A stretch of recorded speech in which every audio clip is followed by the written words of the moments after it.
Sejam muito bem-vindos a mais um episódio do Grande Consumo em Perspectiva. Eu sou Bruno Farias e tenho o privilégio de ter comigo o Fernando Carvalho, administrador executivo da Unicre Portugal. Fernando, muito gosto e muito obrigado por ter aceitado este nosso desafio. Um gosto foi meu. Conversar com o Unicre é um privilégio para nós sobre um nome tão especial para a companhia e para a marca concreta. Afinal, foi em 17 de abril de 74, e acho um tadinho disparate, que foi assinada a escritura para a constituição da Unicre, que então se tornava a primeira fintech, a primeira instituição de cariz, de pagamentos comerciais a ser criada em Portugal. Ninguém pensaria seguramente, e nem sequer era nascido, tem que confessar a quem nos vê e ouve, nem sequer era nascido então, que 8 dias depois teríamos a Revolução dos Cravos à porta. Fernando, o que trouxe novo ao mercado a primeira instituição financeira especializada na emissão de cartões de pagamento e demais soluções de pagamento, porque não são só os cartões que estão em causa. Exato. Agora, imagine o que é nessa altura, 17 de abril de 74, uma empresa financeira a lançar-se no mercado. E de repente sai-lhe o 25 de abril. O setor financeiro, onde o capitalismo é todo posto em causa, o sistema financeiro é todo posto em causa, vêm as privatizações. Imagine o que é uma empresa do setor financeiro lançar-se. Significa que, se isso aconteceu, o valor que estava por trás era realmente grande. E foi isso, um bocadinho. Duas razões do sucesso ter vingado. Primeiro, a qualidade das pessoas que estavam envolvidas no projeto e, portanto, pessoas muito cientes daquilo que queriam fazer e da importância do que iam fazer. E depois, uma grande utilidade, ou seja, a capacidade de alinhar com aquilo que estava a ser feito internacionalmente, de dotar os portugueses com uma capacidade de pagamento, seja em Portugal, seja no estrangeiro. E, portanto, o nascimento da capacidade de, através de um cartão, eu conseguir fazer os pagamentos do estrangeiro. Portanto, isto tinha valor, isto era importante, isto era algo que a banca no seu todo estava a ver como um desenvolvimento no estrangeiro, mas que não estava a ter capacidade de o fazer internamente. Com o 25 de Abril, muito menos. Porquê? Porque cada um ia ter o seu destino, etc, etc. E, portanto, havia a necessidade de juntar esforços para se conseguir fazer. E foi isso que realmente a Unicre traz, ok? Ok, nós vamos centralizar para todo o mercado português a capacidade de dotar os portugueses com meio de pagamento. E assim realmente a ideia vinga, a ideia surge. 50 anos depois, cá estamos, e não encontra muitas sociedades financeiras com 50 anos. Encontra algumas formulações, fusões, aquisições, mas do início ao fim, com 50 anos, vai ver a lista mesmo a nível mundial, não encontra muitas. Portanto, aquilo tinha valor no produto e valor nas pessoas que levavam esta solução para o mercado. E o propósito era inquestionável, não obstante todas as mudanças rápidas que aconteceram a nível social, o propósito era efetivo e evidente. Mas, em termos concretos, qual foi o papel da Unicre na inovação dos pagamentos em Portugal? Ser pioneira, seguramente foi uma delas, não é? De que forma a companhia, a empresa, tem contribuído para o desenvolvimento económico e financeiro do país, do nosso país, Portugal? Depois de todo o tema de desenvolvimento de toda a sociedade e todo o desenvolvimento após 25 de Abril, etc., e dos mercados financeiros, na realidade, Portugal vê neste desenvolvimento e de um começar do zero para reconstruir todo o seu sistema. E o que é certo é que nos anos 80 a reformulação que é feita em Portugal e a construção que é feita coloca Portugal num dos países mais envolvidos no sistema financeiro. E isso é uma afirmação segura. Somos pioneiros, somos vanguarda nessa aspecto. Naquela altura foi, na realidade, porque tivemos a oportunidade de começar do zero. E, portanto, muitos outros países tinham vários sistemas, não comunicavam entre si, cada um defendia o seu, ir a uma ATM não tinha toda a informação do seu banco, só na ATM do seu banco. Ora, isso em Portugal já não acontecia, ir a uma ATM de qualquer uma lhe dava toda a informação do seu banco, a quantidade de pagamentos e operações que se ia fazer em cada ATM. Isso tornou realmente Portugal pioneiro e na vanguarda do sistema financeiro. E com isso tudo aparece, na realidade, toda a movimentação dos meios de pagamento, nomeadamente nos cartões. Este cartão vai evoluir, ele não é só um meio de pagamento, como a seguir aparece-lhe. Nós lançámos em 84, quase 10 anos depois, como o primeiro cartão de crédito, ou seja, a capacidade já de eu fazer o pagamento e também gerir um bocadinho aquilo que são as minhas despesas, como é que eu os vou gerir, etc, etc. E na Unicre nasce esta ideia, que é, se nós temos os cartões, é necessário que os cartões também funcionem em Portugal.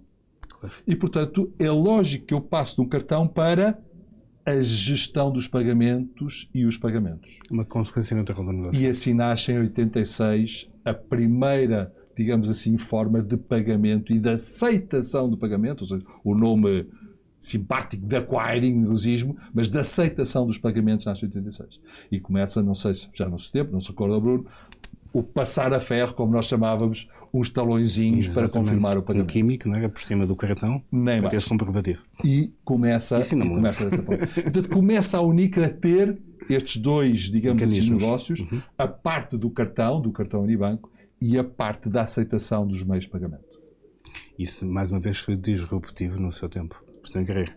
Não, sem dúvida, até porque começava a utilização, começava um bocadinho a massificação, começavam também depois, com o aparecimento de alguns bancos privados e de iniciativa privada, a lançar o seu próprio cartão. E, portanto, já havia não só o seu cartão Unibanco para todo o mercado, para todos os bancos, mas já começava então a aparecer alguma concorrência. Portanto, significa que a qualidade do valor acrescentado do cartão, que serviços é que tinha incluídos, que taxas de juros, etc. Portanto, começou a ser um produto do sistema financeiro. E paralelamente que isto era mais utilizado, tínhamos mais clientes, mais pessoas com o cartão na mão, era necessário ter também desenvolvido o outro lado da aceitação dos pagamentos. Era necessário que este cartão fosse a qualquer loja e fosse aceito. E, portanto, o desenvolvimento dos dois temas em paralelo. E hoje é praticamente impossível pensar na vida moderna sem estas soluções de pagamentos. Quanto mais em 86. Eu tinha 5 anos então, não consigo imaginar, mas o Fernando seguramente já estava na banca, nesta área de negócio. O quão disruptivo foi esta situação? É um bocadinho imaginar a vida de hoje sem o seu telemóvel. Okay. Ou seja, nós ainda conseguimos, na minha geração ainda consegue imaginar porque viveu sem telemóvel. Mas como é que tu encontravas aquela pessoa? Mas como é que tu contactavas? Tínhamos a lista telefónica, as páginas amarelas, etc. Hoje, a juventude, hoje em dia, estas novas gerações já não imaginam, não veem como é que era antes a vida do sem telemóvel. E era um bocadinho isto. Hoje em dia já não vê sem ter um meio de pagamento, de poder pagar, etc. E veja a evolução toda que o mercado teve. Mais tarde, em 90, a Unicre instalou os primeiros terminais eletrónicos de pagamento em Portugal. Consideram que revolucionar a forma como as compras eram feitas era mais um passo natural na evolução do negócio? Não, e depois é todo um sistema de uma operativa para torná-la mais eficiente e mais disseminada, mais massificada, de chegar a mais clientes. Todo o processo de venda com o tal passagem a ferro, tira, cópia e envia, o duplicado fica, etc. Tudo isto era realmente uma carga administrativa enorme que era necessário. Digamos que os primeiros passos de uma digitalização, exato, hoje em dia só se fala em digitalização, mas era isto que estava em causa, que era tornar este processo todo mais automatizado. E, portanto, que este pagamento passasse por um processo mais eletrónico de pagamento, de registro, etc., de comunicações, porque a passagem do cartão parece simples, é a introdução de um cartãozinho e faz um pagamento, mas o que está depois de reconciliação, de pagamento a comerciantes, transferências, pagamentos às diferentes entidades que têm que receber pelo facto daquele ato de pagamento ser efetuado, há realmente uma teia grande que é preciso simplificar, industrializar e automatizar. E assegurar a fiabilidade dos dados ao final do dia para todos os operadores, acima de tudo, não convém nos esquecermos dessa parte muito importante. Sem dúvida. Fernando, de que forma a Unicre, ao longo destes 50 anos, e em curtas palavras, tem antecipado tendências e necessidades? É isso, é estar ao lado do consumidor, é estar ao lado dos comerciantes, é perceber que a evolução do próprio sistema financeiro e tentar antecipar essas mesmas necessidades e soluções, obviamente. Pelo facto de termos uma empresa financeira, e não há muitas com 50 anos, significa que ela o conseguiu fazer. Quase que eu não precisava de explicar. Ou seja, só isso justifica os ter 50 anos. E, portanto, isso foi sempre aquilo que foi acontecendo. Nos dois negócios, ou seja, o desenvolvimento de um cartão Unibanco, que foi criando especificidades, melhor informação, melhor acompanhamento, melhores condições, maior fiabilidade, maior confiança. É disso que se trata todo o sistema financeiro. E confiança. Este é o tema fundamental. Confiança. A confiança. E, portanto, hoje em dia, se eu pudesse dizer para a marca Unibanco, aquilo que a mais caracteriza seria confiança. E, por outro lado, os meios de pagamento. Ou seja, no apoio do outro lado da economia, ou seja, os comerciantes. Como é que os comerciantes aceitam, na realidade, os pagamentos? Como é que eles podem ser mais flexíveis? Como é que o ato de pagamento deixa de ser um ato difícil? De desconfiança. Aquele que nós menos gostamos, para ser algo mais simples, algo que eu faço com facilidade. E veja como evoluiu tão rapidamente nestes 50 anos para hoje em dia ter os seus meios de pagamento no seu telemóvel. Hoje em dia, nem um consumidor precisa ter o cartão na mão porque basta ter o seu telemóvel, como aquilo que tem sido a última novidade na Unicre, que é o comerciante também não precisa de ter o terminal na sua mão.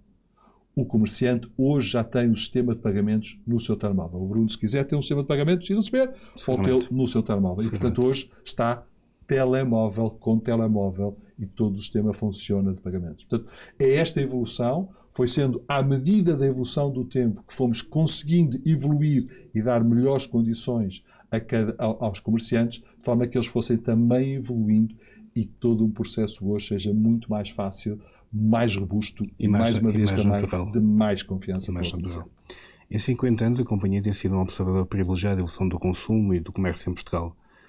Eu acho que nos resumiu, mas pedia que me respondesse a questão: quais os factos que destacaria nesta mesma evolução de 5 décadas? Exatamente isto: disseminação, confiança, digitalização, vanguarda, confiança.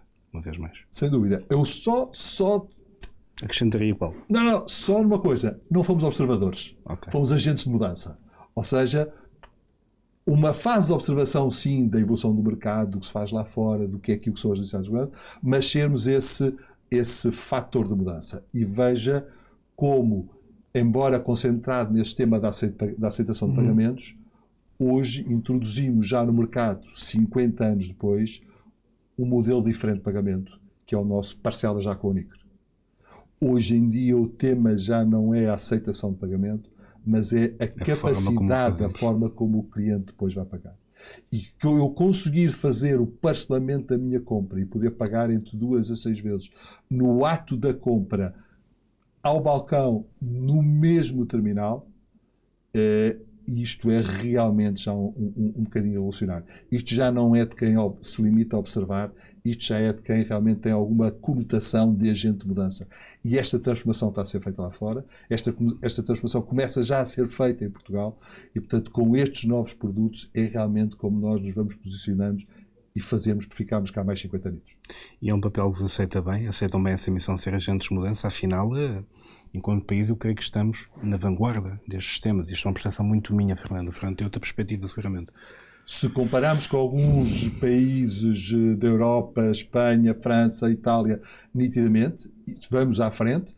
Alguns países nórdicos já levam este tema já um bocadinho avançado, mas é algo por onde está a progredir. Ou seja, a capacidade também, não só do consumidor de poder gerir imediatamente a sua compra e decidir como pagá-la em algumas prestações, como aquilo que temos verificado, e está relativamente comprovado, isto faz aumentar as vendas em 10, 12% as vendas para o comerciante, ok? Ou seja, o que eu estou a dizer é que se eu posso comprar por 200, mas se eu puder pagar os 200 em 4 vezes, se calhar eu gasto 220, 230. É este o efeito. É quando vê a senhora na loja indecisa entre 2 vestidos, poder dizer, não tem que decidir, leva os 2 e paga em 6 vezes. E na realidade isto faz efeito. E portanto o que estamos a fazer é melhorar as condições de pagamento, seja do consumidor, seja a dar um instrumento aos comerciantes para gerir e crescer o seu negócio. É esta a inovação que hoje em dia estamos a introduzir no mercado dos pagamentos, que parecia até certo ponto estar esgotado. E falando exatamente de inovação, tecnologia de futuro, é crível que nos próximos 5, já não digo 10 anos, que isso parece uma razão demasiado longínqua para os tempos que estamos a viver, haja um novo salto qualitativo significativo no que a oferta tecnológica diz respeito, ou seja, já estamos à parte da biometria, os pagamentos faseados, já são muitas variantes que parecem simples e adquiridas, mas que demoraram anos a serem desenvolvidas. A agilização do setor financeiro e de pagamentos é um caminho sem retorno, Fernando? É um caminho sem retorno, mas nestes próximos 5 anos há um setor que vai desenvolver bastante. E qual? Ou seja, este que acabei de escrever, do Parcela já com a Unicre, mais dirigido para o mercado que nós chamamos físico, ou seja, em loja, mas o grande desenvolvimento vai estar na parte do e-commerce. Ou seja, a habituação da compra através de redes sociais, através de sites, etc. Aquela compra imediata e simples que eu vejo e passa a publicidade no Instagram e eu quero e compro.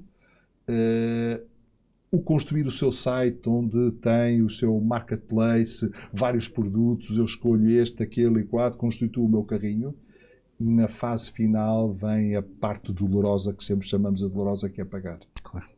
E este pagamento tem duas componentes. Primeiro, ele tem que ser fácil, porque eu estou no Instagram a comprar e está a ser tão giro, eu estou a voltar aos meus ecrãs, quero, compro, clico, e agora como é que eu vou pagar?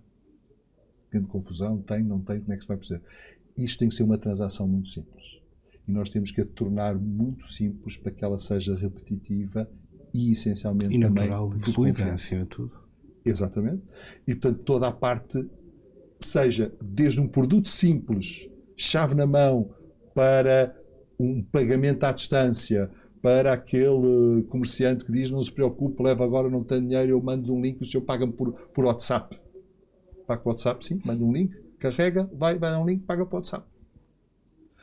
Até ao site do marketplace mais complicado, onde eu estou a comprar 4, 5 produtos de empresas diferentes e através do sistema de pagamentos eu depois consigo gerir tudo isso, seja com o marketplace, seja com as entidades, seja com os comerciantes.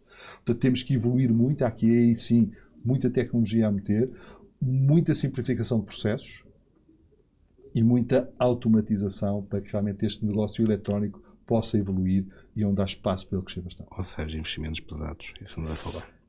Às vezes um pouco de criatividade. Também. Às vezes uma simplificação de processos podem reduzir um pouco essa ideia de... E muitas vezes os efeitos de escala também. Ou seja, por falamos de evolução, necessariamente revolução. Revolução, porque creio foi o que nos trouxe até aqui. Isto agora são evoluções naturais do mercado, mas a grande escala e a partir de tecnologias de open source, tecnologias abertas, né, nos vários providers do mercado, faz com que isso aconteça, seja uma realidade. Não, sem dúvida. Uma coisa é fazermos 10 transações, outra coisa temos já 1 milhão de transações, não é? etc.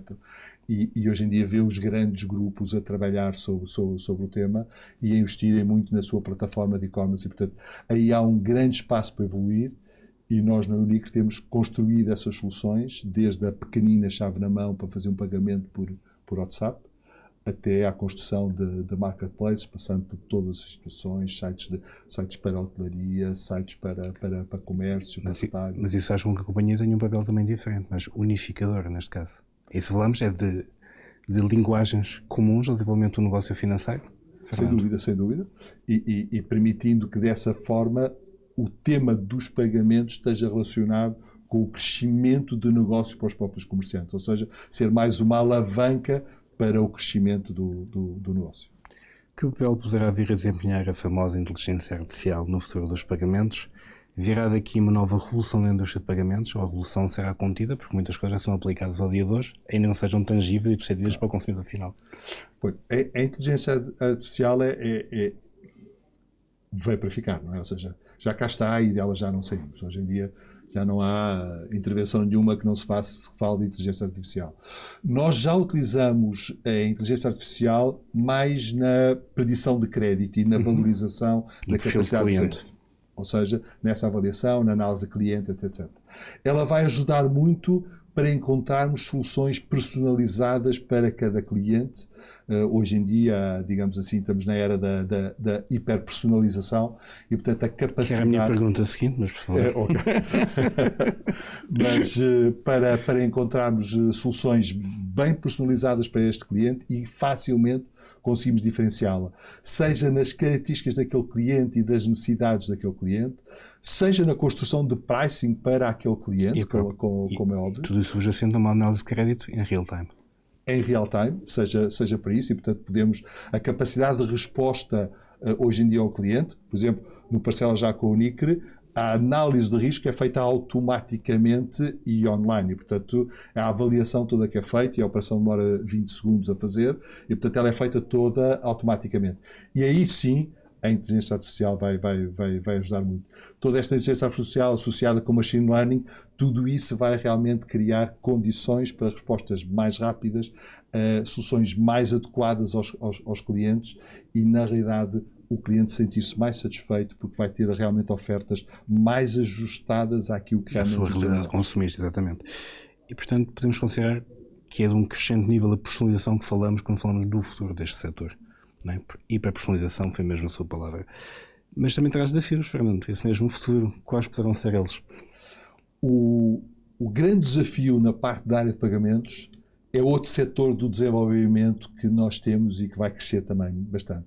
Falei do e-commerce, do comércio eletrónico, falei do físico, com o parcela já comigo, mas há um terceiro vetor de grande crescimento e de grande ajuste, que é aquilo que nós chamamos, até certo ponto, as soluções de integração. O que é isto? Assim, Interfaces. é a relação entre o negócio do cliente e o ato de pagamento. Ou seja, eu acho que o Bruno está muito habituado a ir a um restaurante ou ir a um café e quer pagar? Sim, quer pagar com o cartão, dá-lhe o POS, você até põe o cartãozinho já com o contactless, e ele pergunta, quer o talão? Quer o talão. Tira um talão para si e ele fica um outro. E normalmente vê-o a colocar o talãozinho num clipezinho que o junta ao outro. E no final do dia vai trabalhar todos aqueles papelinhos. Chamada conciliação bancária. A reconciliação bancária. Porque isto não tem necessidade nenhuma. Quando vai a um supermercado, hoje em dia, a senhora faz-lhe a conta, tem os seus produtos todos e depois diz, são 30 euros. E os 30 euros aparecem no terminal automaticamente. Ela não tocou no terminal, ela não carregou, na realidade, os 30 euros no terminal. É uma solução que está integrada. Está integrada à solução da contabilidade, da solução de pagamentos do comerciante com aquilo que está no terminal. Reduz-lhe risco operacional, reduz-lhe tempo na operação, ganha-lhe segurança. E eficiência. Nitidamente. Estas soluções integradas para cada negócio, que até certo ponto tem que fazer a ligação entre, digamos assim, a solução informática de gestão de contabilidade, ou de gestão do negócio, ou gestão de SOCs que o comerciante tem, com o sistema de pagamentos e, portanto, com o NIC. Estas soluções integradas, esta constituição das soluções para que depois possa precisamente fazer a sua reconciliação bancária, para que não precise de tratar os papelinhos todos no final do dia, este vai ser também uma grande evolução, porque tem setores de atividade com necessidades diferentes, aquilo que até certo ponto vimos soluções verticais, ou seja, a saúde, a veterinária, os hotéis, as renta-casas, etc., vão evoluir para esta sistematização, para a redução do risco do pagamento de todo o seu processo produtivo. Esta vai ser também uma evolução muito grande, que estamos preparados e temos já várias soluções para diferentes setores, que vai também ser uma fonte de inovação em todo o processo de pagamento. E todo este futuro será mais sustentável, menos papel, mais processos automáticos, mais processos digitais, mais interfaces. É uma forma de sustentabilidade. Toda a parte de sustentabilidade, hoje como grande tema a nível mundial, é também o nosso contributo para essa sustentabilidade. Reduzir o papel, construir processos mais digitais, mais fiáveis, com menos risco operacional, de forma a que realmente consigamos construir uma sociedade mais sustentável. É evidente que a nível de sustentabilidade há muitas ações que estas colocamos no próprio negócio, e há todas as ações de sustentabilidade que nós como UNIC, embora pouco produtores de CO2, temos sempre de ter como também responsabilidade, e sim, dentro dos nossos programas da ESG, estes são dos fatores que realmente queremos dar mais força, mais peso e maior consciência, seja internamente, seja externamente. Exatamente nesse mesmo contexto, Portugal, uma vez mais, na vanguarda, Fernando. Pelo que me contou, eu não conheço muitos mecanismos financeiros a nível europeu com esta abrangência, são cada vez mais holísticos, são cada vez mais horizontais. É isso que se está em causa, não é? É isso que está em causa, até porque hoje em dia tem muitas multinacionais que estão a vir para Portugal, estão a trazer soluções lá de fora e que nós queremos apoiar a entidade em Portugal para que as suas soluções até possam ser levadas para o estrangeiro. Hoje em dia temos alguns operadores a dizer, bem, mas eu sou obrigado a utilizar este e aquele sistema, e nós desafiamos a dizer, ok, mas mostre lá aos decisores estrangeiros qual é a solução, para até vermos se na realidade nós não podemos levar essa solução para o estrangeiro. Exatamente. E este é aqui um trabalho que nós também temos de fazer, esta globalização dos sistemas de pagamentos, esta centralização dos sistemas de pagamentos, de forma a que as empresas possam ter os seus fechos de contas de final do dia nas suas diferentes lojas. Gestão de stocks, etc. Gestão de stocks, todas essas implicações, menos conferências, menos passar papelinhos, etc. Menos margem de erro. Exatamente. E, portanto, aproveitarmos e passámos deste olhar só para a solução portuguesa, mas tínhamos soluções também a nível internacional. Mais uma vez, antecipar tendências e necessidades. Nem mais, ao fim e ao cabo, é vermos qual é que vai ser o próximo passo, é vermos como é que o consumidor está a exigir, e veja, hoje tem os seus cartõezinhos todos numas wallets, tem os seus sistemas de pagamentos em telemóveis. Portanto, hoje está a simplificação perfeita, e quando vai a um site, a quantidade de formas que tem de pagamento, quer pagar com cartão, quer pagar com MBWay, quer pagar com referência multibanco, quer pagar com parcela já com o NIC, como é que o senhor quer pagar? E a capacidade de escolha, de forma que cada um realmente se sinta com maior confiança e mais facilidade neste estado de pagamento, que é o doloroso, e qualquer dia esta expressão do doloroso vai desaparecer, exatamente. E o estado de necessidade de cada um acima de tudo. Fernando, temos mesmo quase a terminar, tenho mais duas questões para lhe fazer. A história do NIC é uma história de resiliência, acima de tudo. Pelo que me contou no início da entrevista, para este descritivo deste parece um admirável mundo novo em que o telemóvel, o pagamento, o cartão de crédito que não o vemos, mas está lá. Portanto, todo aquele sistema que trabalha na sombra, perdão uma expressão, é isto que falamos, é resistência, é resiliência, é inovação, é acompanhamento ao cliente, é estar perto do consumidor e do comerciante. É isso que o NIC tem feito. É essa resiliência com um bocadinho de irreverência. Que também é preciso. Um bocadinho de e agora o que é que a gente faz? E agora o que é que podemos fazer? Ainda no outro dia estava a fazer uma compra num comerciante de alguma dimensão, e estava a imaginar o processo dele e aquilo que aquele colaborador tinha que fazer. Tudo aquilo é RP, não é? E ao fim e ao cabo a ver se eu lhe posso simplificar a vida. E é esta atenção... Este é o escutar do mercado. Exatamente. Esta atenção, esta consciência de, na realidade, como é que o processo se verifica para eu poder ajudar. E assim foi, assim fizemos uma sugestão, que ele disse, ok, então vou levar mais alto para pensar, etc. E simplificámos todo o processo, porque hoje em dia, na realidade, as empresas têm esta componente do pagamento, da contabilidade, da gestão de estoques, do fecho das diferentes lojas, das reconciliações bancárias, tudo isso tem que estar integrado, e nós hoje passamos de ser apenas um pagamento para oferecer toda esta plataforma de gestão. Até portanto, e referência com resiliência. Até porque tempo é dinheiro, em termos práticos, e quanto mais reduzir o erro humano, mais potencial ser os negócios. Sem dúvida, sem dúvida. Fernando, por último, uma mensagem para todos aqueles que confiaram no serviço único ao longo destes 50 anos, são 5 décadas, para uma marca portuguesa, de relevo. É, na realidade, eu ia buscar aquilo que falámos um bocadinho ao princípio, ou seja, a grande mensagem é que onde pomos maior esforço é merecermos a confiança dos nossos clientes, merecemos a confiança do mercado. Confiança no início ao fim.